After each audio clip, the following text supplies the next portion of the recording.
इयं ब्रह्म वेदांत विदो वदन्ति परं प्रधानं पुरुषं तथान्ये विश्वोद्गते कारणम् ईश्वरं वा तस्मै नमो विघ्न विनाशनाय।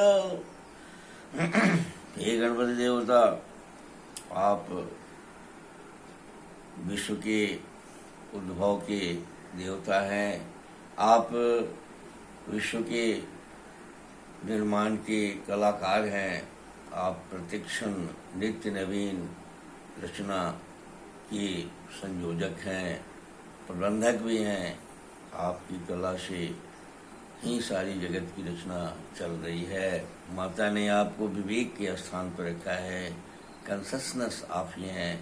प्रकृति की जो समझदारी है आप में है, लेकिन इतना भी ऐसा भी है कि आप प्रत्येक जीव में हैं। सब जीव का कॉन्शसनेस भी आप ही हैं। प्रकृति की कॉन्शसनेस भी आप ही हैं। अणु अणु का कॉन्शसनेस भी आप ही है। आपकी कृपा के बिना मैं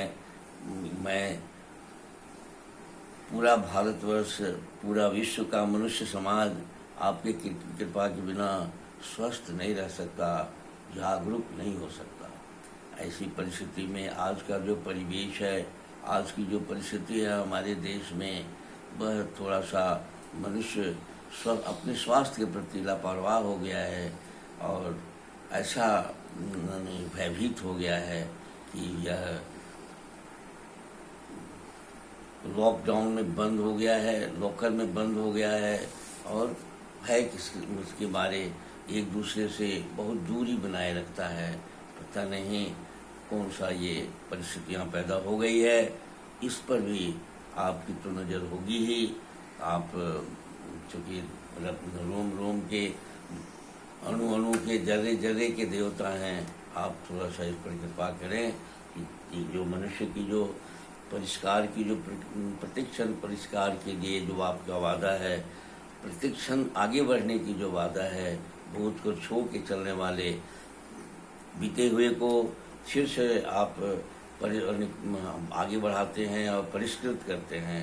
प्रतिदिन परिष्कार की ओर आगे बढ़ने वाली सृष्टि की रचना की जो अद्भुत व्यवस्था है, उसकी आप कर्ता धर्ता हैं। आप कृपा करें, मनुष्य में थोड़ा सा, भारतवर्ष के मनुष्य में कुछ विवेक, कुछ समझदारी, कुछ चेतनता कुछ प्रदान करें, जिससे कि यह स्वास्थ्य की रक्षा, रोगी मनुष्यों को रोग मुक्त करने का प्रयास यह मनुष्य करे। सर्वेषां इव रोगानां निदानं कुपिता मला। ये में मन का मैल और शरीर का मैल बहुत ज़्यादा भरते चला जा रहा है। ऐसी परिस्थिति में ये बीमार की भीड़ में आगे बढ़ते चला जा रहा है। यह प्रलय की ओर जाने की स्थिति में पड़ गया है। रोग से मुक्ति बड़ा कठिन हो गई है। सबसे संकट तो बात यह है कि ये आर्थिक रोग से मुक्त होना और रोग से युक्त रहना धन पर निर्भर हो गया है। जो लोग बहुत धनी हैं वे लोग थोड़ा सा अपना हाथ पांव मार के और बहुत सा धन खर्च करके उस दावा करते हैं कि हम स्वस्थ हो गए या हो रहे हैं। यद्यपि कि धन से स्वास्थ्य मिलना बड़ी मुश्किल काम है, लेकिन फिर भी जो गरीब हैं उनके पास रुपया नहीं है कि वो लाख रुपया 2 लाख रुपया छोटे छोटे बीमारियों में खर्च कर सकें। बहुत सारे लोगों के पास भोजन का भी अभाव है। ये स्थिति बन गई है। तो कम से कम भोजन की गारंटी तो ईश्वर के हाथ में, वेद ने भी कहा है कि भोजन की यह गारंटी हमारी है। अब उसकी गारंटी आप भी अगर मिलता तो लोग स्वस्थ रहने की कोशिश करते, लेकिन उसकी भी गारंटी नहीं है। ऐसी परिस्थिति में आप व्यापक सुधार की आवश्यकता है, व्यापक चेतना की आवश्यकता है। पूरे जीवन के प्रति जो कर्तव्य है, मनुष्यत्व का कर्तव्य है, उसके विकास की आवश्यकता है। ऐसी परिस्थिति में हे गणपति देवता, आपसे प्रार्थना है आप थोड़ा सा इस क्षेत्र पर भी ध्यान दें और लोगों में थोड़ी सी जागरूकता बढ़े, कि जो स्वयं अपना कर्तव्य के साथ जुड़ के और स्वयं स्वस्थ रहने का प्रयास कर सके। मैं श्याम बिहारी तिवारी आयुर्वेद और वेद का उपासक हूँ। आपके सामने आयुर्वेद को की आयु की रक्षा कला को प्रस्तुत करने के लिए आपके सामने आता हूँ।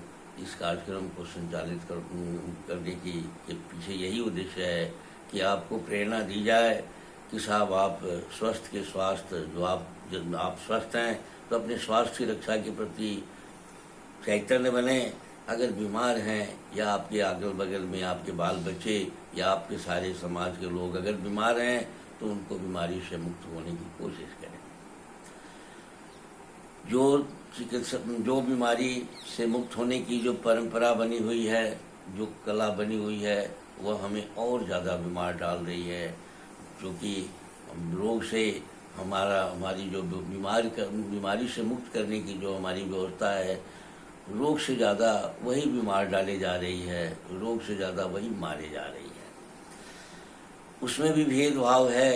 किसी को जिसके पास अर्थ है, धन है, उसको तो आसानी से कुछ सुविधा उपलब्ध हो जाती है, संतोष के लायक थोड़ी सी आराम मिल जाती है।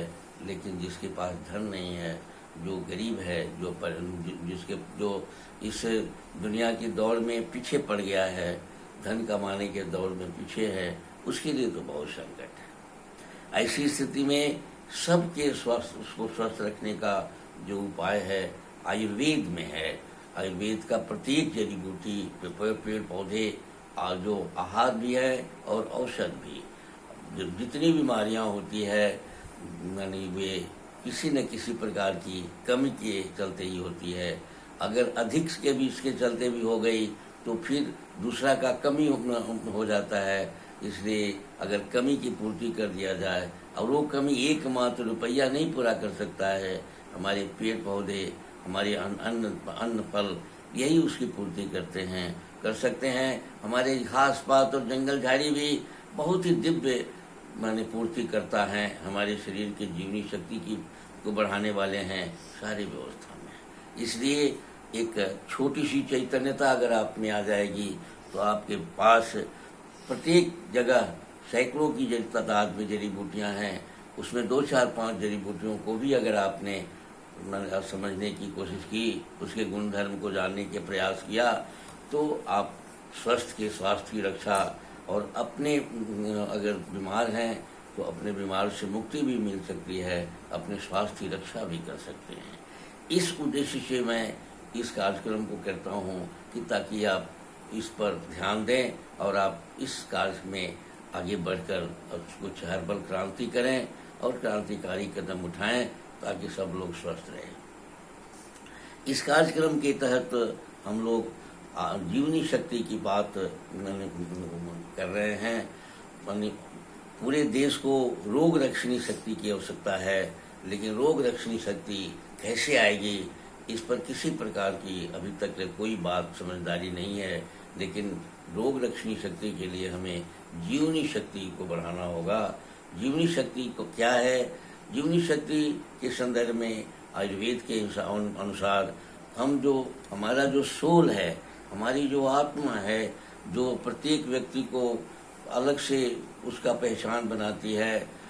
हर आदमी का आत्मा स्पिरिट जो है अलग पहचान बनाती है। उस पहचान के लिए और उसकी सुरक्षा के लिए, उसकी सेवा के लिए हमारे भीतर तन, उसके रहने के लिए तन का इंतजाम प्रकृति की ओर से की गई है। तन में इंद्रियां दी गई है, उसी की सेवा के लिए, सोल के लिए, स्पिरिट के लिए, आत्मा के लिए दी गई है। इंद्रियों में चेतनता, मन की चेतनता दी गई है और मन की चेतनता से सारा जगत से संबंध स्थापित करके वह इस तन को भी पोषित करता है और अपने आगे की जो सोल को, आत्मा को भी वो पोषित करने की स्थिति में रहता है। आत्मा का घर है ये हमारा तन, और ये तन इंद्रियों के बाद इंद्रियों पर की समझदारी के लिए को समझदारी से इंद्रियां काम करे, इसके लिए बुद्धि हमारे पास है। तो बुद्धि पर नियंत्रण और बुद्धि की व्यवस्था क्यों, कैसे, इस पर इंटेलिजेंस की आवश्यकता है। उसमें चेतन है, बुद्धि है, चित्त है, चित्त के बाद चेतन है, चेतन के बाद मैं हूँ, और मैं के बाद विवेक है, और उसके बाद आत्मा है। आत्मा के सेवा के लिए ये पूरा तन बनता है। ये बनने की जितनी प्रणालियां हैं, जो भी मैंने बताया, ये सब हमारी जीवनी शक्ति है।